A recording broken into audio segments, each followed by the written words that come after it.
Hello everyone, welcome to parent chemistry. तो इसके पहली वाली वीडियो में हम लोगों ने फंक्शन ग्रुप को स्टडी किया था और आज उसके आगे की टॉपिक होमोलोगस सीरीज़ पढ़ने जा रहे हैं हम लोग।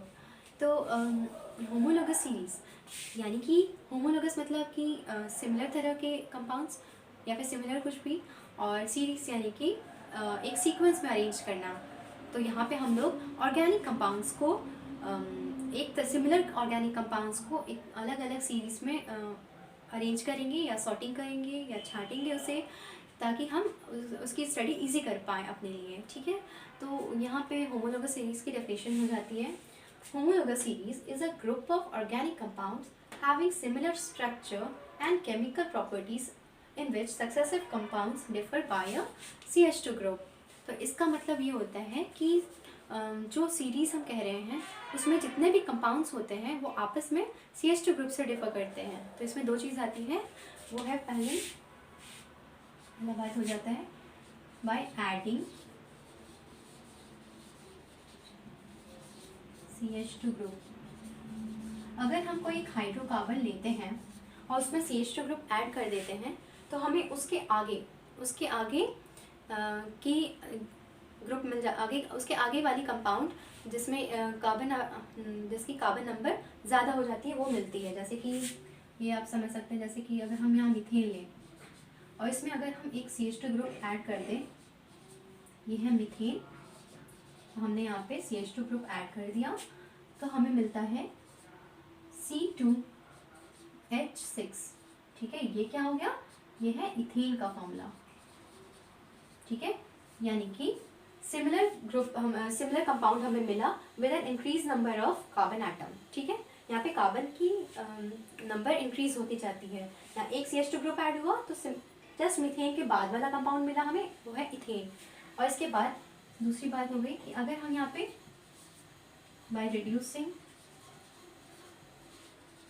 और CH2 ग्रुप हमें क्या एक उसके पहले की ग्रुप मिलेगी। अगर हम यहाँ पे ब्यूटेन लेते हैं, सॉरी हमारे यहाँ माइनस हो जाएगा, -CH2, तो यहाँ पे हमें मिलेगा प्रोपेन। अगर आप जनरल फॉर्मूला देखें तो CnH2n है, यहाँ पे भी CnH2n है, यहाँ पे सॉरी CnH2n + 2 CnH2n + 2 CnH2n + 2, यहाँ पे भी CnH2n + 2, यानी कि सारा एल्केन्स ही है। यहाँ पे क्या हो रहा है, मीथेन से इथेन बन रहा है, यानी कि N+1 हो जा रहा है कार्बन का एटम। ठीक है, और यहाँ पे क्या हो जा रहा है, N-1 हो जा रहा है कार्बन एटम में। यहाँ पे 4 से हो जा रहा है 3 में -1। ठीक है ना, तो यहाँ पे ये एक सीरीज में आ जाएंगे, ये भी एक सीरीज में आते हैं, लेकिन यहाँ पे क्या हो गया, सीरीज में यह घट गया, मतलब पहले चला गया और यहाँ पे आगे बढ़ गया। ठीक है, तो ये होमोलोगस सीरीज में आता है। ओके, तो होमोलोगस सीरीज की अब हम लोग कैरेक्टरिस्टिक्स पढ़ने वाले हैं। तो यहाँ पे उसकी पहली कैरेक्टरिस्टिक है कि कोई भी हाइड्रोकार्बन अगले हाइड्रोकार्बन से डिफर करता है एक CH2 ग्रुप से। यहाँ पे लिख सकते हैं each member of a homologous series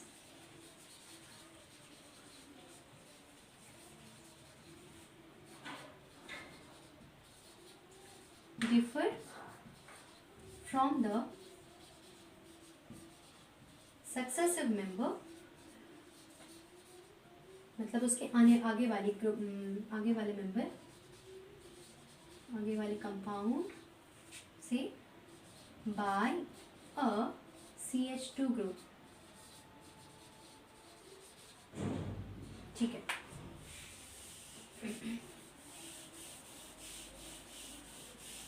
इसका मतलब कि अगर कोई सीरीज है, मान लीजिए अब एक एल्केन सीरीज है, यहाँ पे पहला है methane, then ethane, then propane. ठीक है, तो यहाँ पे each member of a homologous series differ from the successive member. Successive मतलब उसको फॉलो करने वाला, जैसे ये, तो successive member by a CH2 group. यहाँ पे भी CH2 ग्रुप का डिफरेंस है, +CH2 है ना, यहाँ पे भी +CH2 है। तो ये आपस में डिफर करता है बाय CH2 ग्रुप, और CH2 ग्रुप के अलावा हम यहाँ लिख सकते हैं और 14 AMU मॉलिक्यूलर मास। अब ये कहाँ से आया, तो ये जो CH2 ग्रुप है ना, इसी की मास होती है 14 AMU। कार्बन का मास हो गया 12, और एक हाइड्रोजन का 1, तो 2 हाइड्रोजन का 2, दैट इज टोटल 14 AMU। यानी कि इसका जितना भी मास होगा उससे प्लस 14 AMU हो जाएगा, इसका प्लस 14 AMU हो जाएगा, और इसका भी फिर इसका जो मास होगा उससे ऐड करेंगे 14, तो ये उसका मास हो जाएगा। ठीक है, अब इसकी सेकेंड कैरेक्टरिस्टिक क्या होती है? सेकेंड कैरेक्टरिस्टिक होती है कि कोई पर्टिकुलर सीरीज के कंपाउंड्स की सबकी जनरल फॉर्मूला सेम होती है। द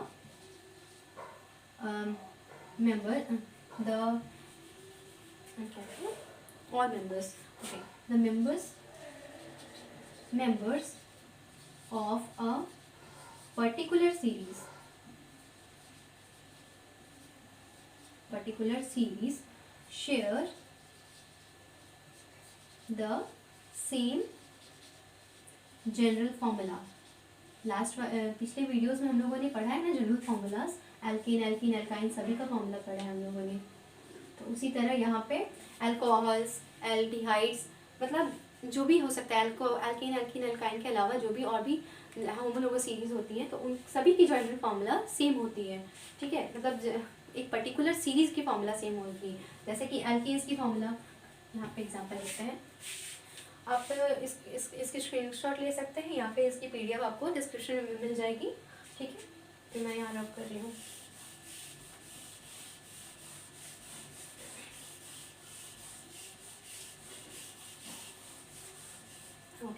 तो यहाँ पे क्या है कि वो सेम जनरल फॉर्मूला। एग्जांपल लेते हैं, अगर एल्केन्स है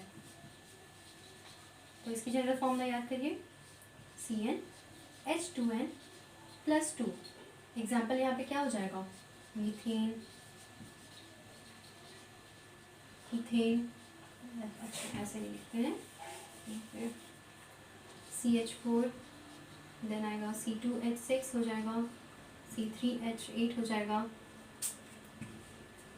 C3H8 से आगे बढ़ता जाएगा। ठीक है, फिर अगर एल्काइन लेते हैं, एल्कीन ही लेते हैं, तो इसकी जनरल फॉर्मूला क्या होती है, CnH2n, जैसे कि C2H2। ठीक है, यहाँ पे जो n का वैल्यू है ना, यहाँ पे एल्कीन्स में होता है 1, 2, 3 एंड सो ऑन। एल्कीन्स में केवल एल्कीन्स में ये देखा गया है कि मतलब यहाँ 1 वाला स्टेबल नहीं होता है, यानी कि एल्कीन्स और एल्काइन्स में मतलब यहाँ 2 से स्टार्ट होता है। ठीक है, क्योंकि एल्कीन में तो डबल बॉन्ड होता है ना, और डबल बॉन्ड केवल सिंगल कार्बन से तो नहीं बन सकता, या फिर ट्रिपल बॉन्ड सिंगल कार्बन से तो नहीं बन सकता। तो एल्कीन और एल्काइन के केस में n 2 से स्टार्ट होता है। ठीक है, तो इसकी जनरल फॉर्मूला में n 2, 3, 4, 5 जो भी होगा फिर होता जाएगा। यहाँ C2H4, फिर हो जाएगा C3H6 एंड सो ऑन। उसी तरह एल्काइंस की फॉर्मूला हो जाएगी CnH2n-2, जैसे कि C2H2, देन C4H4, C3H3। ठीक है, और यहाँ पे भी n की value 2, 3 and so on. Okay, इसी तरह यहाँ पे अगर हम एक और सीरीज अगर देखें, अल्कोहल सीरीज का देखते हैं। ठीक है, अल्कोहल ये भी एक सीरीज है अगर, तो इसकी जनरल फॉर्मूला हो जाएगी CnH2n +1 H2n+1 OH। अल्कोहल है ना, तो यहाँ ये जो एल्केन्स होता है उसमें एक H माइनस हो जाता है और OH ग्रुप लग जाता है। तो यहाँ पे एग्जांपल हो जाएगा इसका दे दे तो CH3। मीथेन है तो मिथाइल अल्कोहल बना, इथेन है तो इथाइल अल्कोहल बनेगा C2H5OH। मतलब यहाँ पे हम लोग एक ये चीज़ नोटिस करिए कि सारी सीरीज में एक एक कार्बन बढ़ता जा रहा है। ठीक है, यहाँ 1 था तो 2 हो गया, 3 हो गया, 2 था 3 हो गया, 2 था 4, सॉरी यहाँ 3 ही लिख देते हैं, 3 हो जाएगा, फिर 4 वाला बढ़ता जाएगा। उसी तरह अल्कोहल्स में भी 1 था फिर 2 हो गया। ठीक है, तो यहाँ पे सब में CH2 ग्रुप ऐड होता जा रहा है। यहाँ पे प्लस CH2 है ना, CH2 ऐड हुआ, यहाँ पे भी प्लस CH2 हुआ, यहाँ पे भी इसमें प्लस CH2 हुआ है। तो जैसे जैसे होमोलोगस सीरीज में हम आगे बढ़ते जाते हैं कंपाउंड्स में, तो वो CH2 ग्रुप ऐड करता जाता है, या फिर कह सकते हैं 14 AMU उसका मास इंक्रीज होता जाता है। ठीक है, तो ये सेकेंड कैरेक्टरिस्टिक थी। ओके, अब आते हैं इसकी थर्ड कैरेक्टरिस्टिक पे। Third, the physical properties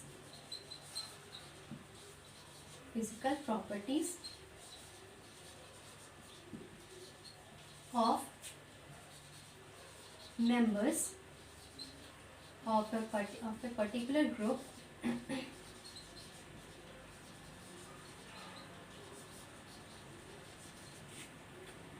increase gradually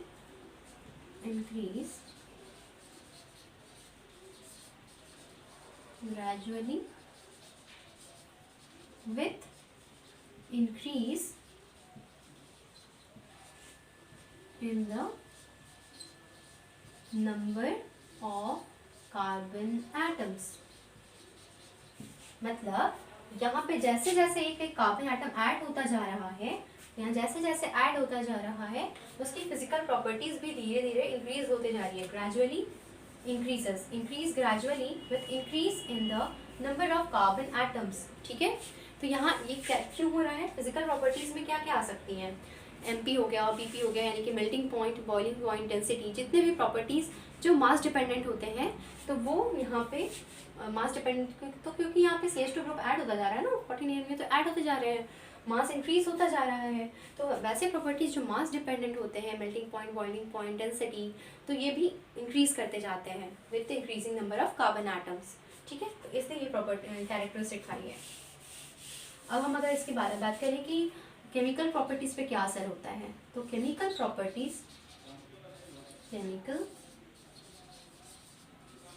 properties of a particular series of members of a particular series of members of a particular series are similar। अब सिमिलर क्यों है? तो फंक्शनल ग्रुप वाले वीडियो में ही मैंने बताया था कि अगर कोई फंक्शनल ग्रुप है, एक फंक्शनल ग्रुप अलग मतलब अपने तरीके से रिएक्ट करता है और दूसरा फंक्शनल ग्रुप अलग तरीके से रिएक्ट करता है, तो अगर सेम फंक्शनल ग्रुप लगा हुआ है तो वो एक सीरीज़ में आएगा, दूसरा फंक्शनल ग्रुप है तो दूसरा सीरीज़ में जाएगा। तो हम लोग इस तरह से सॉर्टिंग करते हैं कि जैसे अल्कोहल है तो अल्कोहल्स में सारे में OH ग्रुप रहेगा। ठीक है, तो वो सिमिलर केमिकल प्रॉपर्टीज शो करेगा। ओके, तो यहाँ पे बस यही है कि मतलब यहाँ पे एक और बात आ सकता है कि अगर जिसका जनरल फॉर्मूला सेम होता है वो सेम केमिकल प्रॉपर्टीज शो करते हैं। एग्जांपल ले सकते हैं यहाँ पे, एग्जांपल कि एल्केन्स रिएक्ट, मतलब एल्केन्स जो होते हैं ना, मीथेन, प्रोपेन, इथेन जो भी होता है वो हैलाइड से सिमिलर तरीके से रिएक्ट करता है। जैसे कि अगर मीथेन को रिएक्ट कराएं क्लोरीन से, ये देगा alkyne halide CH3Cl plus HCl, ये हो गया मिथाइल क्लोराइड। इसी की जगह पे अगर हम लिए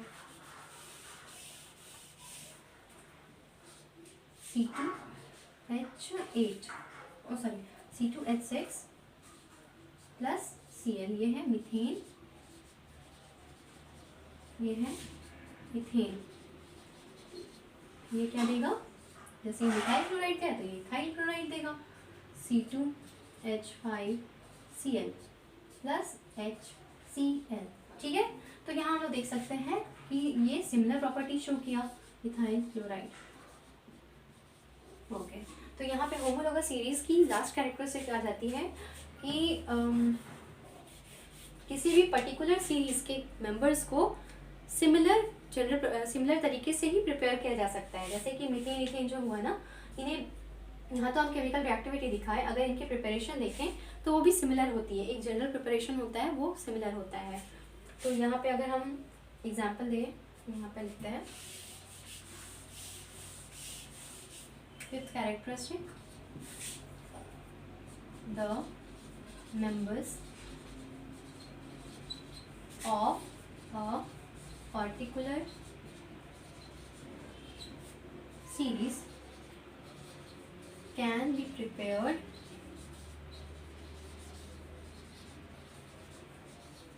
by similar method। हम लोग अल्कोहल की प्रिपरेशन का एग्जांपल लेंगे, जैसे कि एग्जांपल यहाँ अगर हम लेते हैं CH3Cl plus KOH aqueous, aqueous यानी कि वाटर में, यहाँ पे अगर हीट करें तो ये बन जाएगा CH3OH, यानी कि मिथाइल क्लोराइड से बन रहा है, मिथाइल क्लोराइड से बन रहा है मीथेनॉल। ये है मिथाइल अल्कोहल और मिथेनॉल, मिथाइल अल्कोहल। ठीक है, तो सिमिलर तरीके से वो भी प्रिपेयर हो जाएगा, इथाइल अल्कोहल भी प्रिपेयर होगा, C2H5Cl है प्लस KOH एक्वस, हीट करें तो C2H5OH, ये बना इथेनॉल। तो यहाँ हम लोगों ने क्या देखा कि इसकी केमिकल प्रॉपर्टीज भी सिमिलर होती है और इसके जनरल प्रिपरेशन मेथड भी सेम ही होती है। ओके, तो आप इसे चाहे तो नोट डाउन कर लीजिए। तो यहाँ हम लोग होमोलोगस सीरीज पढ़ते क्यों हैं, हम लोग ये जो मतलब ये टॉपिक आया क्यों ही।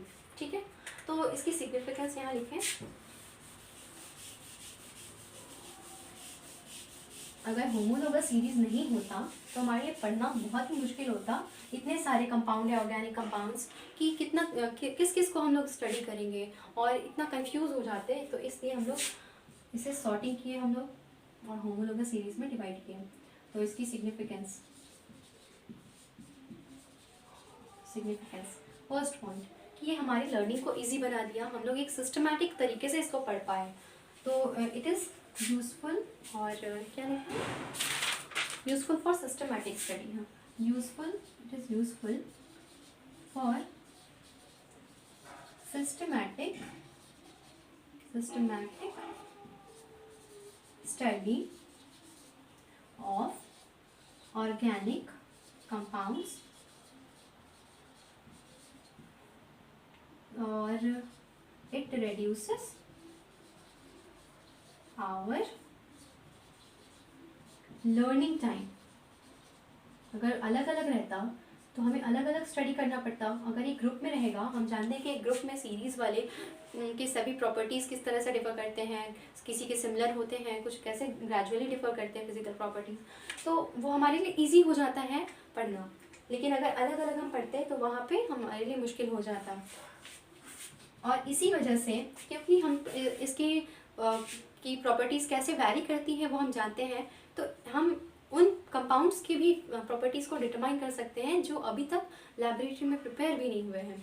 वो कैसे कि अगर हम एल्केन्स हैं, इसके जनरल फॉर्मूला तो हम जानते हैं CnH2n+2।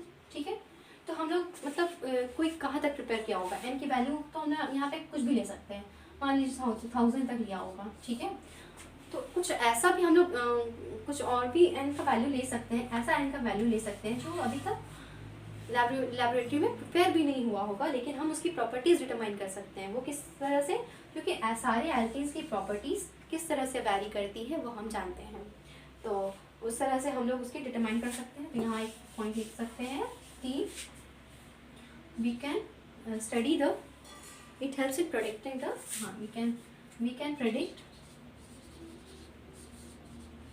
predict the structure and properties of even those members of a particular series which are, जो कि बने नहीं हैं, वो बनने वाले होंगे या बन सकते हैं, which are yet to be prepared.